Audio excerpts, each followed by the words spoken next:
Hello दोस्तों, नमस्कार। आप सभी का एक बार फिर से बहुत बहुत स्वागत है आप सभी के अपने YouTube channel dear maths sir पर। तो दोस्तों, आज की इस क्लास में आप सभी के लिए आप सभी को बताने की जरूरत नहीं है, हमेशा की तरह जीके से रिलेटेड बहुत ही महत्वपूर्ण प्रश्नों को लेकर मैं आ चुका हूं आप सभी के सामने।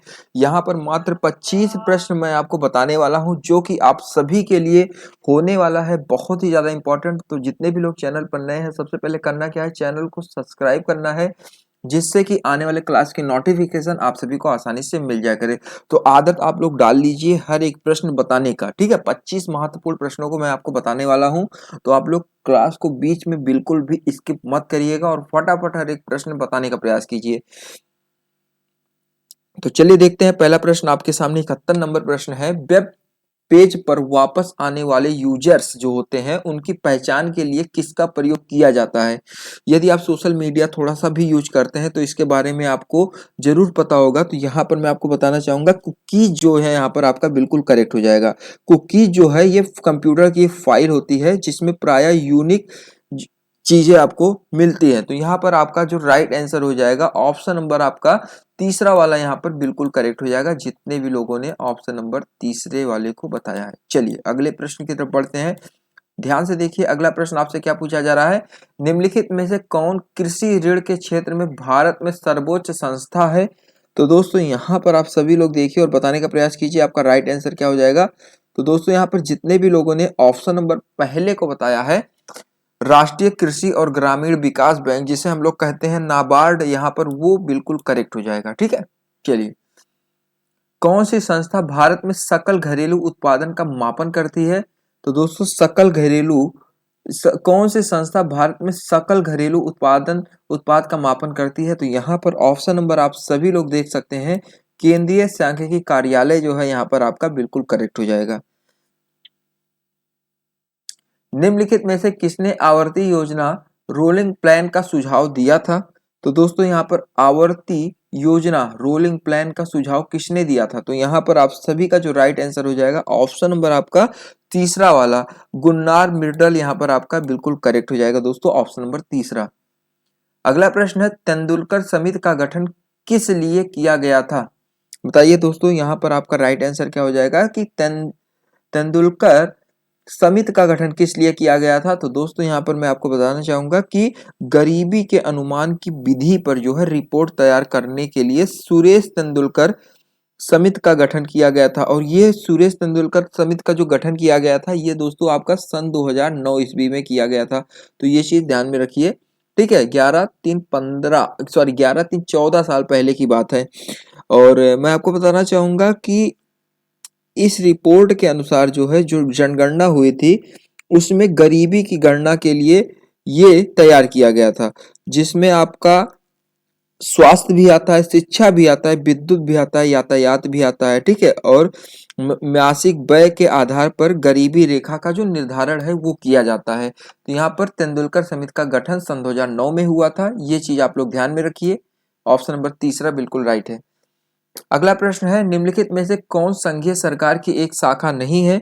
संघीय सरकार की एक शाखा नहीं है। तो देखिए, मैं आपको बताना चाहूंगा कि संघीय सरकार की 3 मुख्य शाखाएं हैं, जिनमें आपका जो है पहला है विधायिका, दूसरा आता है दोस्तों न्यायपालिका, और तीसरा आता है कार्यपालिका। तो दोस्तों मैंने आपको तीनों बता ही दिया है, न्यायपालिका, कार्यपालिका और विधायिका। तो मतलब यहाँ पर आपसे ये पूछा जा रहा है कि कौन सी संघीय सरकार की शाखा नहीं है। तो मीडिया ये जो है, ये संघीय सरकार की शाखा नहीं है। आप लोगों से रिक्वेस्ट है कि कॉपी पेन साथ में रखिए, ठीक है, जिससे कि इंपॉर्टेंट पॉइंट आप सभी लोग नोट कर सकें। तीसू, चलिए अगले प्रश्न की तरफ बढ़ते हैं। अगला प्रश्न आपसे क्या पूछा जा रहा है कि दल बदल से क्या अभिप्राय है। तो दोस्तों दल बदल से क्या अभिप्राय है, तो देश, राजनीतिक पार्टी आदि को छोड़कर जो है शत्रु देश विरोधी, ठीक है, जब इन सब चीजों में घिरने लगता है तो वो होता है दल बदल से अभिप्राय। तो मैं आपको सीधा सीधा बताना चाहूंगा कि यहाँ पर जितने भी लोगों ने, देखिए, ऑप्शन नंबर पहले को बताया है, चुनाव जीतने के पश्चात दल बदलना, ये बिल्कुल राइट हो जाएगा, ठीक है। दल बदल से अभिप्राय क्या है, चुनाव जीतने के पश्चात दल बदलना, ये बिल्कुल राइट हो जाएगा, ठीक है। ये ऑप्शन नंबर पहला है, चुनाव जीतने के पहले हाथ जोड़ा जाता है, चुनाव जीतने के बाद अब कुछ भी नहीं कर सकते, कुछ भी वो लोग बदल सकते हैं अपने आप को, ठीक है। कहने का तात्पर्य आप लोग समझ ही रहे हैं, ज्यादा नहीं बताऊंगा इसके बारे में। चलिए अगले प्रश्न की तरफ बढ़ते हैं। अगला प्रश्न आपसे क्या पूछा जा रहा है, ध्यान से देखिए। भारत में कितने प्रकार के आपातकाल घोषित किए जा सकते हैं? सच्चाई अगर आपको पता है इसके बारे में कौन सा ऑप्शन सही है तो आप लोग बताने का प्रयास कीजिए। यदि आप लोग जानते हैं, नहीं जानते तब भी प्रयास जरूर कीजिए, तुक्का ही लगाइए, क्या पता आपका सही हो जाए। लेकिन आपको याद रहेगा, अगर हर एक प्रश्न को आप लोग बताने का प्रयास करेंगे तो आपके कॉन्शियस माइंड में ये चीज रीड करता है, उसे पढ़ता है। अगर कोई चीज आप लोग फोकस करेंगे, मान लो उसको गलत ही बताएंगे, लेकिन जब आपको बाद में पता चलेगा नहीं ये वाला सही है, तो ये चीज आपके माइंड में कैच कर जाता है। लेकिन अगर आप लोग प्रयास नहीं करेंगे बताने का तो ये जल्दी भूलने की शंका इसमें बनी रहती है, ठीक है। तो इसीलिए आप लोग हर एक प्रश्न बताते हुए चलिए। भारत में कितने प्रकार के आपातकाल घोषित किए जा सकते हैं, सभी लोग बताने का प्रयास कीजिए। दोस्तों यहाँ पर देख सकते हैं, बहुत ही अच्छा प्रश्न आपसे पूछा जा रहा है। यहाँ पर ऑप्शन नंबर आपका जो चौथा वाला है ये बिल्कुल करेक्ट हो जाएगा। भारत में 3 प्रकार के आपातकाल घोषित किए जा सकते हैं। ऑप्शन नंबर आपका जो यहाँ पर चौथा वाला है बिल्कुल करेक्ट हो जाएगा, ठीक है। चलिए दोस्तों, हम लोग इसी के साथ बढ़ते हैं अपने अगले प्रश्न की तरफ। अगला प्रश्न आपसे पूछा जा रहा है कि भारतीय संविधान में कितने भाग हैं? इस यहाँ पर मैंने 18 बार, 22 बार, 12 बार और 25 बार, पता नहीं 50 बार बता चुका है, लेकिन अब आपको बताना है यहाँ पर राइट क्या है। भारतीय संविधान के में कितने भाग होते हैं, तो ये मैंने आपको कितनी बार बताया है। देखिए कुछ लोगों का मानना है ये मैंने बताया है 25 बार, ठीक है, 25 भाग यहाँ पर, ठीक है। ऑप्शन नंबर चौथा वाला यहाँ पर बिल्कुल करेक्ट हो जाएगा। भारतीय संविधान के 25 भाग होते हैं। और मैं आपको ये भी बताऊंगा कि भारतीय संविधान में जो है 22 भाग के अंतर्गत 395 अनुच्छेद थे, ठीक है। भारत आरंभ में जो है भारतीय संविधान में, आरंभ की बात कर रहा हूँ, आरंभ में जो है भारतीय संविधान में 22 भाग के अंतर्गत कितने अनुच्छेद थे? 395 अनुच्छेद थे। ये चीज आप लोग कॉपी और पेन अगर साथ में रखे हैं, मैं बार बार कहता हूँ कॉपी पेन साथ में रखिए, जिससे कि इंपॉर्टेंट पॉइंट आप लोग नोट कर लीजिए। चलिए अगला प्रश्न आपसे पूछा जा रहा है कि धन विधेयक सर्वप्रथम संसद के किस सदन में प्रस्तावित किया जाता है? तो दोस्तों आप सभी लोग बताने का प्रयास कीजिए, धन विधेयक जो है कब किया जाता है प्रस्तावित? तो यहाँ पर ऑप्शन नंबर आपका पहला वाला बिल्कुल करेक्ट हो जाएगा, केवल लोकसभा में। चलिए अगले प्रश्न की तरफ बढ़ते हैं। निम्नलिखित में से किन तरीकों द्वारा भारत की नागरिकता गवाई जा सकती है? बहुत ही आसान प्रश्न है। किन तरीकों के द्वारा भारत की नागरिकता गवाई जा सकती है?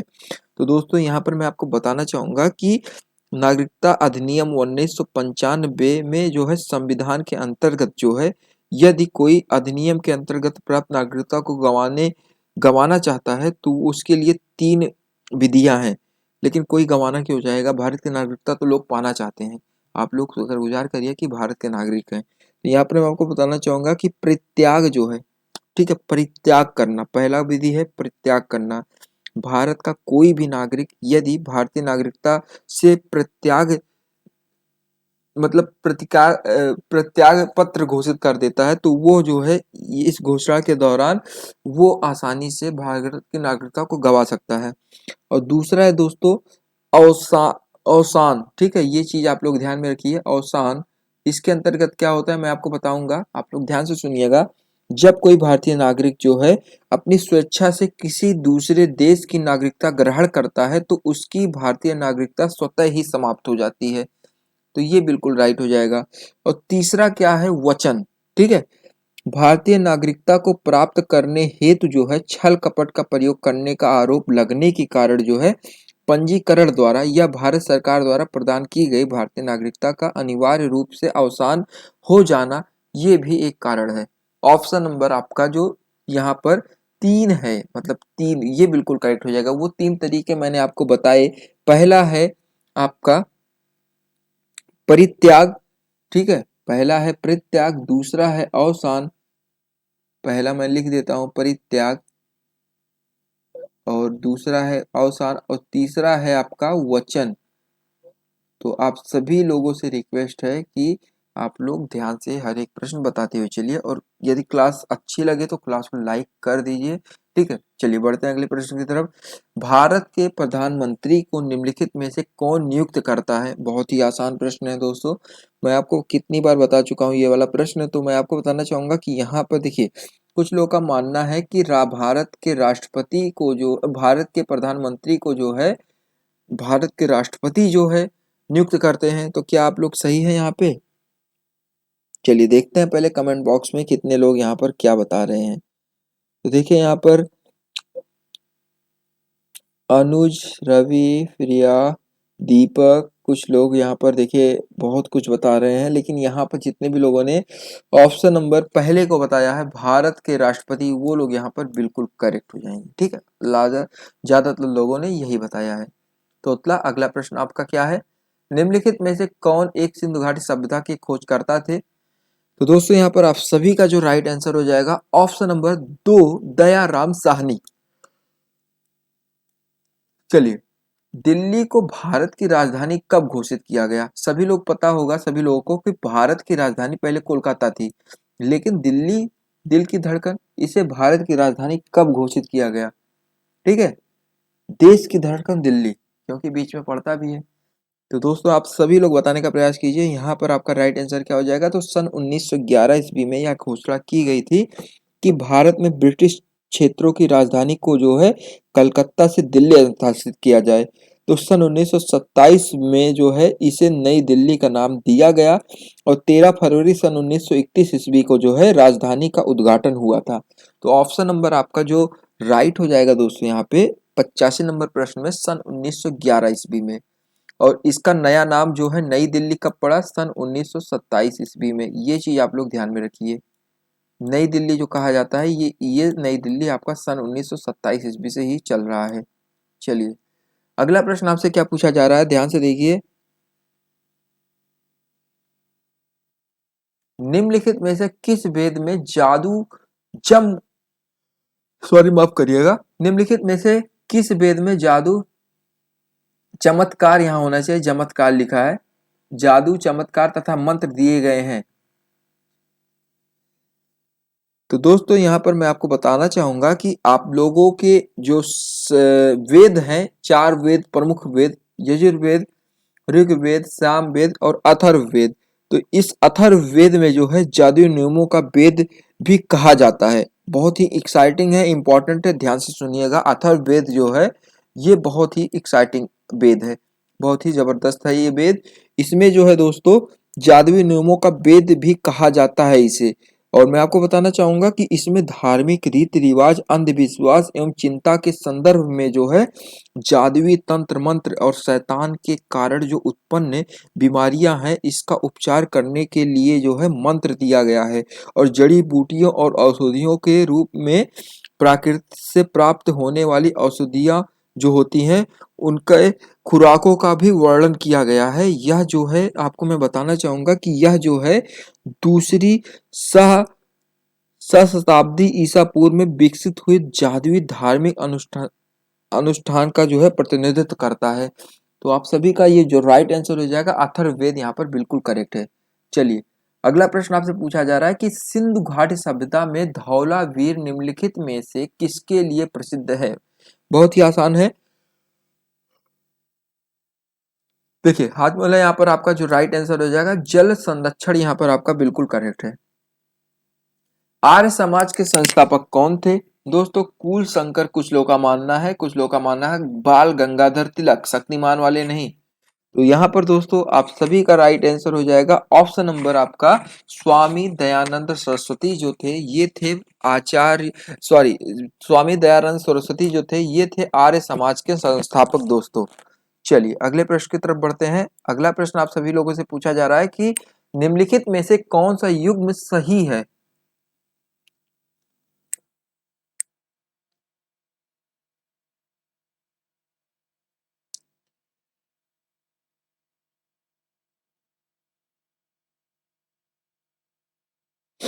दोस्तों यहाँ पर आप सभी लोग देख सकते हैं थोड़ा सा यहाँ पर टफ है क्वेश्चन, लेकिन कोई बात नहीं, आप लोग प्रयास करिए बताने का। यहाँ पर देखिए, यहाँ पर मकर रेखा जो है भूमध्य रेखा के दक्षिण में कितने डिग्री पर? 23.5 डिग्री पर स्थित है। ठीक है, तो यहाँ पर ध्यान से देखिए, ऑप्शन नंबर आपका दूसरा वाला ये बिल्कुल राइट हो जाएगा। इसका रीजन ये है दोस्तों कि यह अक्षांश जो है वृत्त है और जिसमें दिसंबर जो है अयनांत पर अंध सूर्य बिंदु पर होता है। ठीक है, इस प्रकार जो है ये आपका राइट हो जाएगा। अगला प्रश्न है, निम्नलिखित में से किस सागर का खारा पानी सबसे अधिक है? बहुत ही अच्छा प्रश्न है। लाल सागर, काला सागर, मृत सागर या अरब सागर? तो मृत सागर का कुछ लोगों का मानना है। तो जितने भी लोगों ने मृत सागर बताया है वो लोग यहाँ पर बिल्कुल करेक्ट हो जाएंगे। मृत सागर का खारा पानी सबसे अधिक मात्रा में है। चापाकार झील की रचना तब होती है जब नदी तेजी से बह रही है, तेजी से बह रही है या बहुत कम ढलान पर है। इन दोनों में से कुछ लोगों का मानना है सही है। तो दोस्तों मैं आपको बताना चाहूंगा कि जब यू आकार वाली चापाकार जो है झील पानी का एक जलाशय बनाती है तो इसका रीजन यही होता है। ठीक है, चापाकार झील जो है रचना तब होती है जब बहुत कम ढलान होता है और यू आकार बना रही होती है। अगला प्रश्न है, केप कैमोरिन किस देश में स्थित है? तो दोस्तों केप कैमोरिन पहले आप सभी को मैं बताना चाहूंगा कि भारत के तमिलनाडु में स्थित कन्याकुमारी को जो है हम लोग कहते हैं केप कोमेरिन। तो ये आपका भारत में स्थित है। वो भी कहाँ से रिलेट करती है? भारत के तमिलनाडु में। ठीक है, ऑप्शन नंबर आपका पहला वाला बिल्कुल करेक्ट हो जाएगा। और यह जो है भारतीय प्रायद्वीप का दक्षिणतम बिंदु है। ठीक है एक्स मैडम, आप सभी का यहाँ पर ऑप्शन नंबर पहला बिल्कुल करेक्ट हो जाएगा।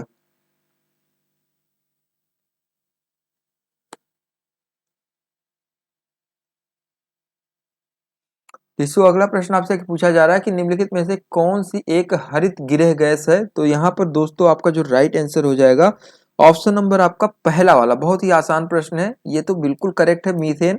और बात करें दोस्तों दूसरे की कार्बन डाइऑक्साइड, तो ये जो है हरित गृह गैस है। ऑप्शन पहला दूसरा यहाँ पर बिल्कुल करेक्ट हो जाएगा। चलिए अगले प्रश्न की तरफ बढ़ते हैं।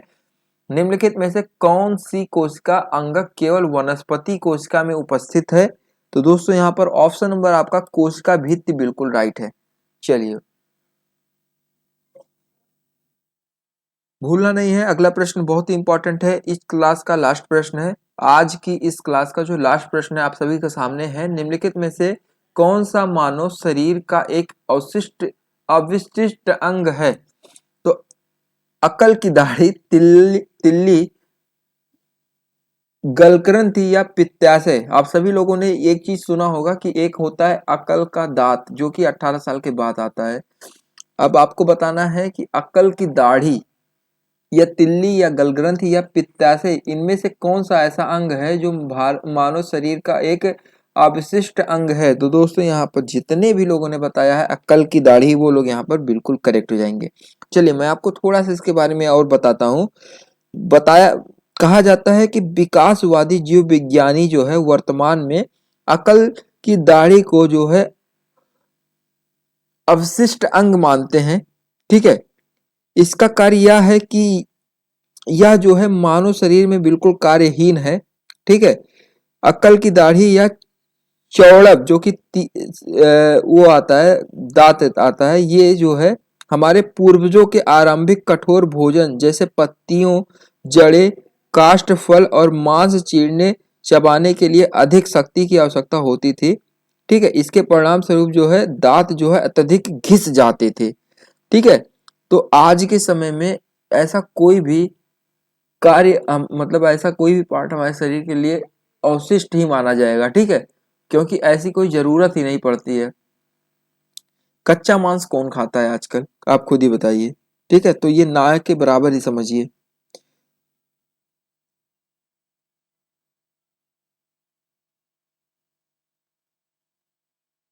क्योंकि आज के समय में हम मांस भी खाते हैं तो वो पका के खाते हैं, वो मुलायम रहता है। तो मान के चलिए ये अकल की दाढ़ी आज के समय में मानव शरीर पर अवशिष्ट अंग ही माना जाएगा।